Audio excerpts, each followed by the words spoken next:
দৈনিক কালের কণ্ঠ পেপারে আজ 23শে ফেব্রুয়ারি রাষ্ট্রপতি শাহাবুদ্দিন চুপ্পুর একটি সাক্ষাৎকার প্রকাশিত হয়েছে।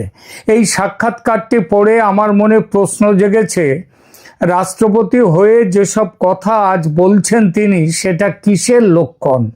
সব দোষ ইউনূসের ঘাড়ে চাপিয়ে নিজেকে একজন অত্যাচারিত, নিপীড়িত, লাঞ্ছিত, বঞ্চিত রাষ্ট্রপতি হিসেবে এই যে তুলে ধরে মানুষের সহানুভূতি পাওয়ার চেষ্টা, এর কতটুকু গ্রহণযোগ্য?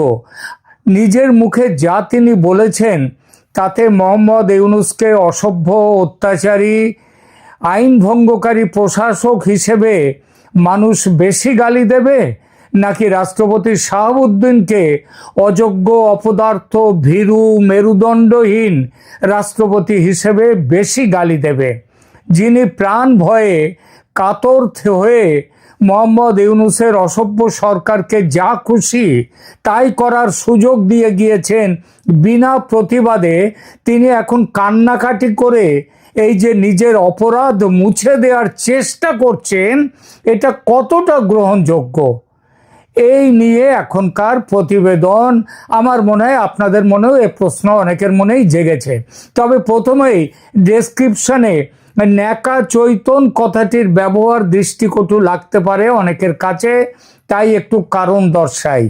অনেক ভেবেও এর চেয়ে লাকসই কোনো কথা খুঁজে পাইনি, তাই রেখেছি। কারো খারাপ লাগলে মাফ করবেন। রাষ্ট্রপতির সাম্প্রতিক সাক্ষাৎকারটি আসলে দুটো স্তরে পড়া দরকার।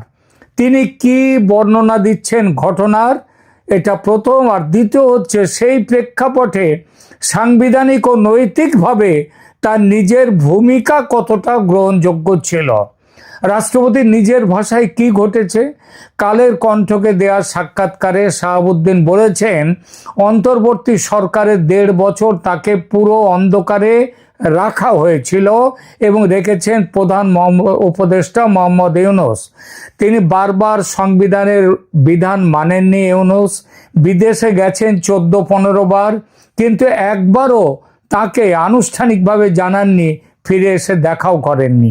তিনি বলেছেন, ওই সময়ে বহু অধ্যাদেশ জারি হয়েছে, যার অনেকগুলো তার নিজের মতে অপ্রয়োজনীয় এবং সাংবিধানিক ভিত্তি দুর্বল ছিল বা সোজা কথায় অসাংবিধানিক ছিল। তিনি দাবি করেছেন যে পুরো সময়টা সেনাবাহিনী তার পাশে ছিল। সেনাবাহিনী তাকে আশ্বস্ত করেছে, আপনি সর্বাধিনায়ক, আপনার পরাজয় মানে পুরো বাহিনীর পরাজয়, আমরা সেটা হতে দেব না।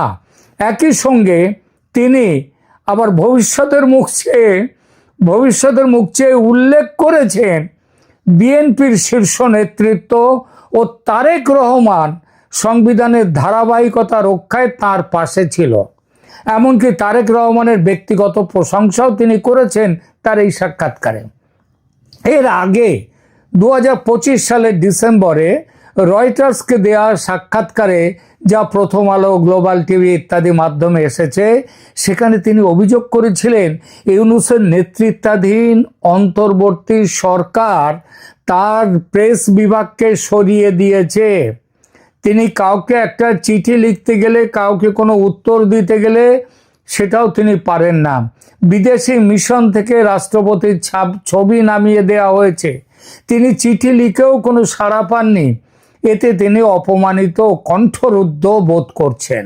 তবে নির্বাচন পর্যন্ত তিনি নাকি সাংবিধানিক দায়িত্বের খাতিরে তার পদে থেকে গিয়েছেন। সব মিলিয়ে রাষ্ট্রপতি নিজের আঁকা ছবিটা এরকম দাঁড়ায়। তিনি 1 সপ্তাহ আগে পর্যন্ত একরকম প্যালেস প্রিজনার বা প্রাসাদ বন্দী, মুখ বুজে নিঃশব্দে অপমান সহ্য করা এক করুণ চরিত্র। বাংলাদেশের সংবিধান অনুচ্ছেদ 48 স্পষ্টভাবে বলে, রাষ্ট্রপতি রাষ্ট্রের প্রধান হলেও তিনি প্রায় সব কাজেই প্রধানমন্ত্রীর উপদেশ অনুযায়ী কাজ করেন। কেবল প্রধানমন্ত্রী ও প্রধান বিচারপতি নিয়োগের ক্ষেত্রে তিনি স্বাধীনভাবে কাজ করতে পারেন। প্রেসিডেন্টের নিজস্ব সরাসরি নির্বাহী ক্ষমতা সীমিত। তিনি মূলত আনুষ্ঠানিক প্রধান, কিছু নিয়োগ ক্ষমতা, সাংবিধানিক ধারাবাহিকতা রক্ষা আর প্রেরোগেটিভ অফ মার্সি, কারো মৃত্যুদণ্ড হলে কোনো দণ্ডদান হলে ক্ষমা প্রদানের অধিকার তার আছে। সমস্যা হলো 2011 সালে 15তম সংশোধনীর মাধ্যমে তত্ত্বাবধায়ক ব্যবস্থা তুলে নেওয়ার পর থেকে সংবিধানে কোনো ইন্টারিম বা কেয়ারটেকার সরকারের বিধান নেই।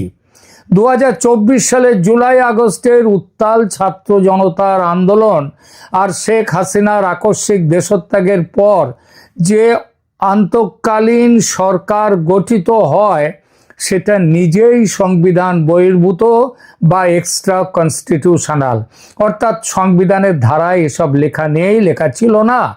রাষ্ট্রপতি নিজে জানেন প্রধানমন্ত্রী শেখ হাসিনার পদত্যাগপত্র তার হাতে নেই, অথচ সুপ্রিম কোর্টের মতামত তিনিই চাইছেন। প্রধানমন্ত্রী পদত্যাগ করার ফলে যে সাংবিধানিক শূন্যতা তৈরি হয়েছে, সেই পরিস্থিতি থেকে দেশকে বাঁচাবার জন্য তিনি নতুন মন্ত্রিসভা নিয়ে আসছেন। এগুলোর কোনোটাই সাংবিধানিক নয়। প্রধানমন্ত্রীর সুপারিশ ছাড়া সংসদ ভাঙা যায় না, তবু তিনি ভেঙেছেন। তিনিও তার মধ্যে অন্যতম। সংসদ ভাঙাটার কি সেই মুহূর্তে কোনো দরকার ছিল? নাও থাকতে পারে। এটা তো দেশ চালাবে, চালাক না। পরে supreme court doctrine of necessity তত্ত্বে সেটাকে বৈধতা দেয়, যেন সাংবিধানিক শূন্যতা সাময়িকভাবে পূরণ করা যায়। এই পরিস্থিতিতে মানতেই হয় প্রেসিডেন্টের ভূমিকা এক ধরনের ধূসর এলাকায় পড়ে যায়, একটা গ্রে এরিয়া। সংবিধান তাকে খুব বেশি হাতিয়ার দেয় না। আবার তিনি কিন্তু বাস্তবে ইউনূসকে শপথ পড়িয়েছেন, সংসদ ভেঙেছেন এবং পুরো অবৈধ ব্যবস্থাটিকে এক ধরনের রাষ্ট্রীয় বৈধতার ছাপ দিয়েছেন। এটা তিনিই দিয়েছেন। সুতরাং আমি কিছুই করতে পারতাম না এমন সরলীকরণ পুরো সত্যি নয়। আবার চাইলে একাই সব থামিয়ে দিতে পারতেন তিনি, এটাও সাংবিধানিক বাস্তবতার সঙ্গে খাপ খায় না। তার হাতে কি কি বাস্তব হাতিয়ার ছিল? অন্তর্বর্তী সরকার গঠনের পর, সংসদ ভেঙে দেওয়ার পর বাস্তবে শাহাবুদ্দিনের হাতে অন্তত 3 ধরনের ক্ষমতা বা হাতিয়ার ছিল, যেগুলো তিনি ব্যবহারই করেননি বা করতে চাননি। এই ক্ষমতাগুলো কি কি? একটা হচ্ছে নৈতিক ও প্রতীকী ক্ষমতা, যেটা তিনি ব্যবহার করতে পারতেন। রাষ্ট্রপতি হিসেবে তার সবচেয়ে বড় শক্তি ছিল জনতার সামনে একটা নৈতিক অবস্থান নেওয়া। তিনি সরাসরি জাতির উদ্দেশ্যে ভাষণ দিয়ে বলতে পারতেন যে তিনি কোনো সিদ্ধান্তের সঙ্গে একমত নন, কোথায় তিনি সংবিধান বহির্ভূত চাপ অনুভব করছেন, অথবা কোনো অধ্যাদেশকে তিনি সাংবিধানিকভাবে প্রশ্নবিদ্ধ মনে করছেন। 5 তারিখে শেখ হাসিনা চলে এলেন, সেনাবাহিনী তার সাথে রয়েছে তিনি নিজেই বলছেন, অথচ 8 তারিখে নতুন সরকার এলো। এই 3 দিনে তিনি কোনো কথা বললেন না দেশের মানুষের উদ্দেশ্যে। বাস্তবে এর পরে তিনি 1.5 বছরও কিছুই করেননি, সম্পূর্ণ নীরব ছিলেন। কালের কণ্ঠকে যে প্রাণ খুলে সাক্ষাৎকার দিলেন তিনি, সেটি এসেছে নিরাপদ দূরত্ব তৈরি হয়ে যাওয়ার পর, যখন বুঝেছেন তার প্রাণের ভয় নেই। এত তার প্রাণের মায়া, দেশের থেকেও বড় তার প্রাণের মায়া এত। কি করতে পারত তাকে ইউনূস সরকার? কিছুই করতে পারত না। তিনি যখন বুঝেছেন নিরাপদ হয়েছেন, তখন তিনি নিজেই এখন বলছেন যে বহু অধ্যাদেশ অপ্রয়োজনীয়, অসাংবিধানিক ছিল, অথচ সেগুলোর অনেকগুলোকে অনুমোদন তিনিই দিয়েছেন। কেন না দিলে কি হতো? সংসদ না থাকলে আইন প্রণয়নের মাধ্যমে অনেক বেশি সতর্ক থাকার দায়িত্ব তাঁরই ছিল, অথচ তিনি সেগুলোর অনেকগুলোকেই, ওই বহু অধ্যাদেশ যাদেরকে এখন অসাংবিধানিক বলছেন, সেই অধ্যাদেশগুলোকে তিনি কিন্তু সেগুলোকে স্বাক্ষর করেছেন, অধ্যাদেশ জারি করেছেন তিনি এটা না করে তিনি তো অন্তত সুপ্রিম কোর্টের পরামর্শমূলক মতামত চাইতে পারতেন, কালক্ষেপ করতে পারতেন, সাংবিধানিক সংকটের কথা স্পষ্ট ভাষায় আদালতের সামনে তুলতে পারতেন। সে ধরনের সক্রিয়তা কোথাও দেখা যায়নি তার পক্ষ থেকে। শেষ অবলম্বন হিসেবে পদত্যাগ বা হুমকিটাও তো অন্তত দিতে পারতেন। ছোবল না দেন, ফোঁসটুকু তো দিতে পারতেন। রয়টার্সকে দেওয়া সাক্ষাৎকারে তিনি নিজেই বলেন তার ছবি সরানো হয়েছে, প্রেস বিভাগ কেড়ে নেওয়া হয়েছে, ইউনূসকে চিঠি লিখেও সাড়া পাননি তিনি খুব অপমানিত বোধ করেছেন। তবু নির্বাচন পর্যন্ত থেকে যাওয়াকেই নিজের কর্তব্য বলে মনে করেছেন। একজন রাষ্ট্রপতি যখন নিজেই ঘোষণা করেন যে তিনি কার্যত নিষ্ক্রিয়, অপমানিত, তখন তার পদত্যাগ বা প্রকাশ্য পদত্যাগ হুমকি। এই হুমকি হতে পারত সবচেয়ে বড় রাজনৈতিক বার্তা, যা দেশি বিদেশি এমনকি সেনাবাহিনী ও রাজনৈতিক দলগুলোর ওপর প্রবল চাপ সৃষ্টি করত। তিনি তা না করে চুপ করে থেকেছেন, চুপ করেছিলেন, নিরাপদ খেলাটাই বেছে নিয়েছেন। ভেতরে ভেতরে তথাকথিত ক্ষোভ জমিয়ে রেখেছেন, কিন্তু বাস্তবে পদ আঁকড়ে থেকেছেন। শেষে নিরাপদ সময় আসার পর সাক্ষাৎকারে সব ক্ষোভ উগরে দিচ্ছেন। অথচ এই তিনিই আবার সাক্ষাৎকারে বলছেন কি না, সেনাবাহিনীর 3 বাহিনীর প্রধান তার পাশে ছিলেন, তাকে সরাতে তারা বাধা দিয়েছেন, তাকে নিয়মিত মনোবল জুগিয়েছেন। তারপরেও ইউনূসকে এত ভয়? কারো যদি সত্যিই মনে হয় তার পেছনে সেনাবাহিনী আছে, বিএনপির মতো বড় দলের সমর্থন আছে, তাহলে তার পুরোটা অসহায় হয়ে থাকার ব্যাখ্যাটা কি খুব জোরালো হয়? মানুষ কি সেটা বিশ্বাস করবে? এটা তার তিনি যা বলেছেন আর তিনি এতদিন ধরে যা করে এসছেন, এই যে ব্যাপারটা, এটা কি দুর্বল হয়ে যায় না? অর্থাৎ তিনি একদিকে সুপ্রিম কমান্ডার, সেনাবাহিনী ও প্রধান বিরোধী দলের সমর্থন আছে বলছেন, অন্যদিকে সাধারণ নাগরিকের অধিকার লঙ্ঘন, দমন পীড়ন, অনিয়মিত অধ্যাদেশ এবং অন্তর্বর্তী সরকারের বাড়াবাড়ির বিরুদ্ধে কোনো অদৃশ্য বা দৃশ্যমান প্রতিরোধ করতে পারছেন না, করেননি, কোনো অবস্থান তিনি নেননি। নৈতিক ও রাজনৈতিক এই দ্বৈত চরিত্র থেকেই তার দুর্বল মেরুদণ্ডের প্রশ্নটা বা মেরুদণ্ড না থাকার ব্যাপারটাই জোরালো হয়। রাষ্ট্রপতির কোনো মেরুদণ্ড বলে কোনো বস্তু ছিল না। শাহাবুদ্দিনের ভূমিকা তাহলে কি? ভীরুতা, সুযোগ সন্ধান, নাকি শুধু কাঠামোগত সীমাবদ্ধতা? তথ্যগুলি একসঙ্গে রেখে দেখলে কিছু বিষয় পরিষ্কার হয়। সেটা হচ্ছে কাঠামোগত সীমাবদ্ধতা। এটা আগেই বলেছি, 2011 উত্তর সংবিধান প্রেসিডেন্টকে পুরোপুরি প্রতীকী করে ফেলেছে। সংসদ না থাকলে, প্রধানমন্ত্রী না থাকলে আইনি ধূসরতায় প্রেসিডেন্টের প্রতিটি সক্রিয় পদক্ষেপ নিয়েই ঝুঁকি ছিল, এটা মানতে হয়।